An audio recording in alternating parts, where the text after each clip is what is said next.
प्यारे बच्चों, हिंदी की इस कक्षा में आप सबका स्वागत है। छात्रों, आज हमारे पठन पाठन का विषय है विराम चिन्ह, जिसे इंग्लिश में पंक्चुएशन कहा जाता है। छात्रों, यहाँ पर दो वाक्यों के माध्यम से विराम चिन्हों का महत्व समझाने का प्रयास किया गया है। दोनों ही वाक्यों में शब्द समान हैं। तीन शब्द दोनों वाक्य में हैं और शब्द वही हैं। पहले वाक्य में भी 3 शब्द है। कौन सा? रुको, मत और जाओ। दूसरे में भी वही शब्द हैं, रुको, मत और जाओ। परंतु विराम चिन्हों का दोनों ही वाक्यों में विराम चिन्हों का प्रयोग अलग अलग स्थानों पर है, जिससे वाक्य का अर्थ बदल जाता है। शब्द समान रहते हुए भी वाक्यों का अर्थ बदल जाता है। तो इससे हमें यह पता चलता है कि किसी भी भाषा को शुद्ध रूप से बोलने या लिखने के लिए विराम चिन्ह कितने महत्वपूर्ण होते हैं, विराम चिन्हों का उचित ज्ञान होना कितना आवश्यक है, कितना जरूरी है। छात्रों, यहाँ 2 वाक्यों का उदाहरण दिया गया है और उसके माध्यम से यह समझाने का प्रयास भी किया गया है कि किस तरह से विराम चिन्हों का प्रयोग जो है वाक्यों का अर्थ बदल देता है। दोनों वाक्य हैं, रुको मत जाओ, रुको मत जाओ। पर दोनों में क्या होता है? शब्द भले ही दोनों में समान हैं, पर दोनों वाक्यों में विराम चिन्ह जो है वह अलग अलग स्थान पर लगा हुआ है और इसी के माध्यम से विराम चिन्हों का महत्व और परिभाषा यहाँ समझाने का प्रयास किया गया है। पहले वाक्य में क्या लिखा है? पहले वाक्य में रुको के बाद कुछ रुकने से वाक्य का अर्थ होता है ठहरो मत जाओ, अर्थात जाओ मत, ठहरो या रुको। दूसरे वाक्य में मत के बाद रुकने से दूसरा ही अर्थ निकलता है। उसमें क्या अर्थ हो जाता है कि रुको मत, ठहरो मत, जाओ, तुरंत यहाँ से चले जाओ। इस प्रकार विराम चिन्ह के स्थान बदलने से वाक्य का अर्थ ही बदल जाता है। इससे वाक्य में प्रयुक्त विराम चिन्हों के महत्व का ज्ञान होता है, अर्थात कि भाषा को शुद्ध रूप में बोलने, पढ़ने, लिखने के लिए विराम चिन्हों का ज्ञान कितना आवश्यक है। अर्थ अभिव्यक्ति में विराम चिन्हों की अहम भूमिका होती है। कहते हैं किसी वाक्य का अर्थ स्पष्ट करने में विराम चिन्हों की भूमिका बहुत ही महत्वपूर्ण है। यदि विराम चिन्ह सही स्थान पर नहीं लगाए गए तो अर्थ का अनर्थ हो जाएगा, वाक्य का अर्थ ही बदल जाएगा। अब विराम चिन्ह की परिभाषा, उसका अर्थ यहाँ पर समझाने का प्रयास किया गया है। विराम का अर्थ है रुकना, विश्राम करना या ठहरना। रुकने या ठहरने से तात्पर्य,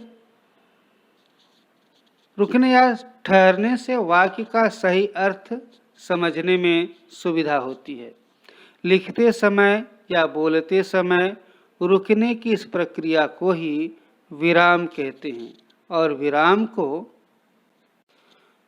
स्पष्ट करने के लिए कुछ चिन्हों का प्रयोग किया जाता है। इन चिन्हों को विराम चिन्ह कहते हैं। अतः हम कह सकते हैं कि अब यहाँ पर विराम चिन्ह की व्याकरणीय परिभाषा दी गई है। क्या है परिभाषा? बोलते या पढ़ते समय भावों की स्पष्टता के लिए वाक्यों के अंत या मध्य में जो विराम आते हैं, जो ठहराव आता है, उन्हें लिखते समय जिन चिन्हों का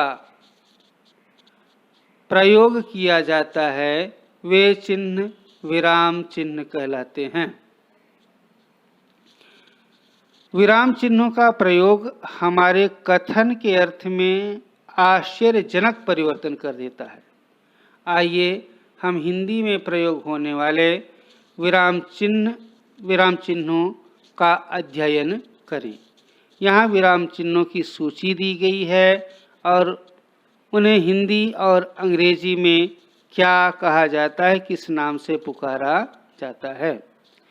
हिंदी में पहला विराम चिन्ह है पूर्ण विराम, जिसका प्रयोग सबसे ज़्यादा होता है। इंग्लिश में उसे फुल स्टॉप कहते हैं। दूसरा है अर्धविराम, इंग्लिश में उसे क्या कहते हैं, सेमी कोलन। तीसरा अल्प विराम, कॉमा। चौथा प्रश्नवाचक चिन्ह, साइन ऑफ इंट्रोगेशन। पांचवा विस्मयादिबोधक या संबोधन, साइन ऑफ एक्सक्लेमेशन। छठवां है उद्धरण चिन्ह, इन्वर्टेड कॉमा। सातवां योजक, हाइपेन। आठवां है निर्देशक चिन्ह, डैश। नौवां विवरण चिन्ह, साइन ऑफ फॉलोइंग।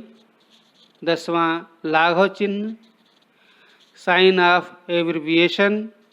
11वां कोष्ठक चिन्ह, ब्रैकेट्स। और 12वां उपविराम, कोलन। अब आगे जो है एक एक विराम चिन्ह की परिभाषा और उसका कहाँ पर किस रूप में किस तरह से प्रयोग होता है, ये समझाने का प्रयास किया गया है। सबसे पहले पूर्ण विराम के बारे में लिखा गया है।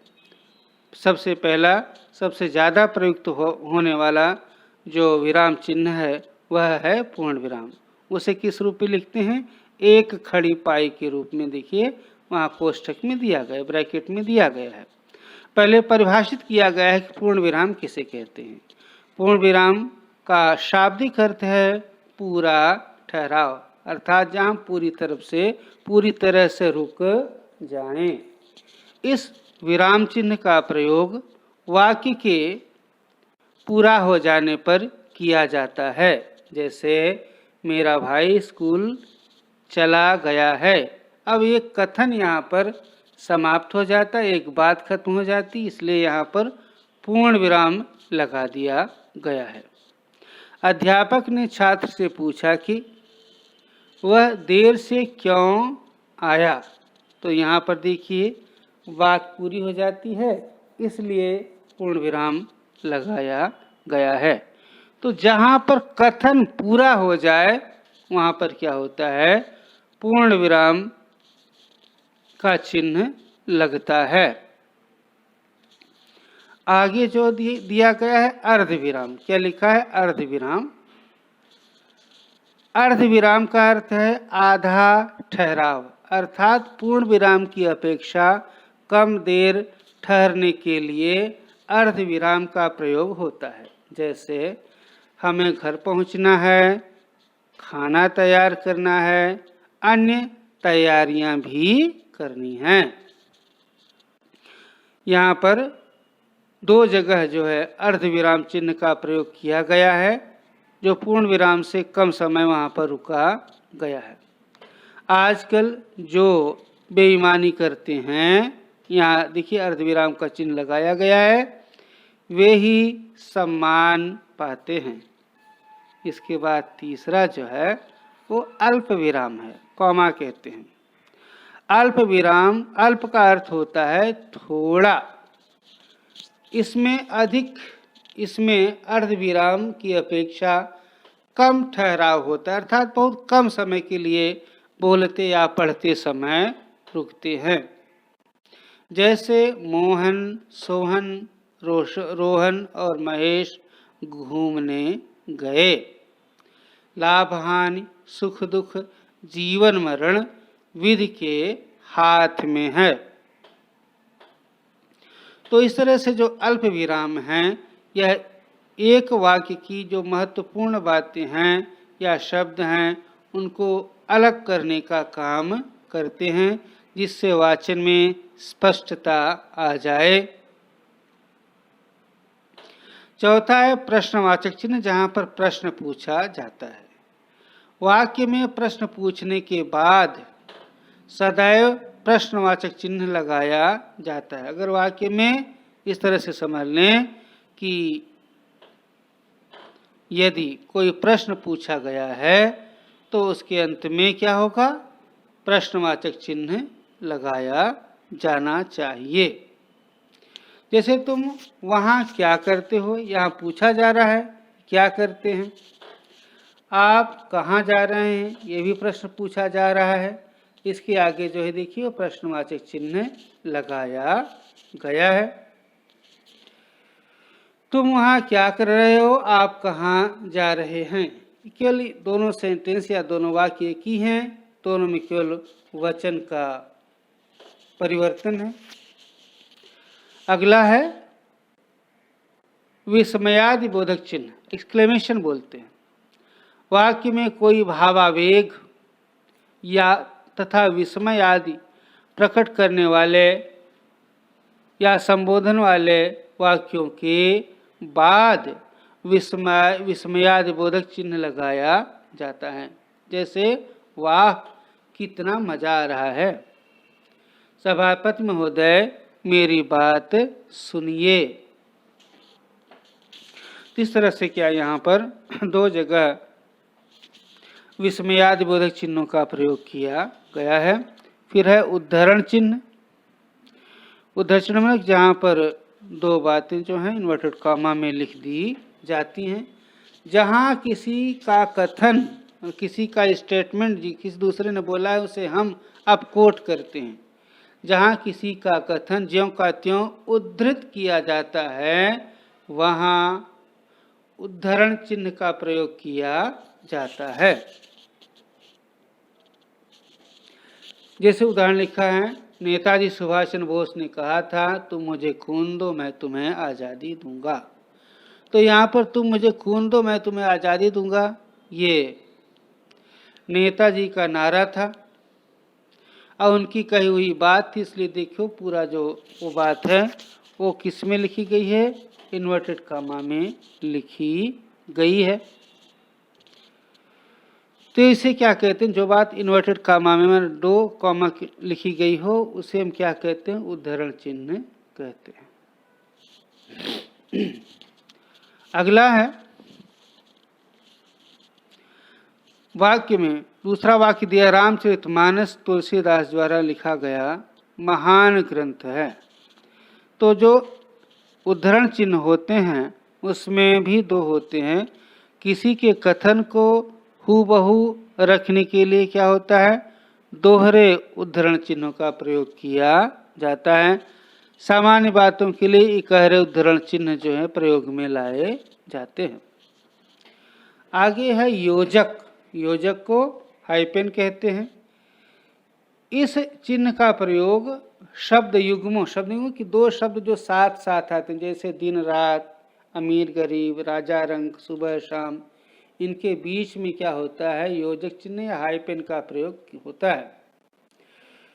इस चिन्ह का प्रयोग शब्द युग्मों के बीच में तत्पुरुष तथा द्वंद्व समास में तुलनात्मक स्थिति में सीसी सा सी से के पूर्व तथा अक्षर रूप में लिखी जाने वाली संख्याओं के बीच में किया जाता है। जैसे सुख दुख, यश अपयश, भाई बहन, गुरु गृह, तुम सा मित्र, भारत सा भाई, भरत सा भाई, गांधी सा नेता, एक तिहाई, एक चौथाई आदि। 8वां निर्देशक चिन्ह। निर्देशक चिन्ह का आकार योजक अथवा विभाजक की अपेक्षा कुछ बड़ा होता है। उदाहरण की ओर संकेत करने वाला या निर्देश वाक्य के बाद प्रयुक्त होने वाला चिन्ह निर्देशक चिन्ह कहलाता है। जैसे संतोष ने कहा, मैं तुम्हारी बात मान लूँगा। संज्ञा के 3 भेद हैं, व्यक्तिवाचक, जातिवाचक और भाववाचक संज्ञा। इसके बाद 9वां दिया है विवरण चिन्ह। विवरण चिन्ह में क्या होता है? 2 पाई और एक आड़ी रेखा। जब किसी बात का उत्तर अगली पंक्ति में दिया गया हो तो वहाँ विवरण चिन्ह लगाया जाता है। जैसे विवरण इस प्रकार है, इस संबंध में कुछ भेद निम्नलिखित हैं। 10वां है लाघव चिन्ह। लाघव चिन्ह मतलब कि जहाँ किसी बात को छोटे में लिखा जाता, कहा जाता है। जब शब्दों को संक्षिप्त रूप में लिखा जाता है तब यह चिन्ह प्रयुक्त किया जाता है। जैसे डॉक्टर को संक्षिप्त में क्या लिखते हैं कि डॉ, पंडित को पन, कृपया पृष्ठ उलटिए कृपऊ, मोहनदास करमचंद गांधी, मोह का गांधी। इसी तरह से अन्य शब्द भी होते हैं। उसके बाद है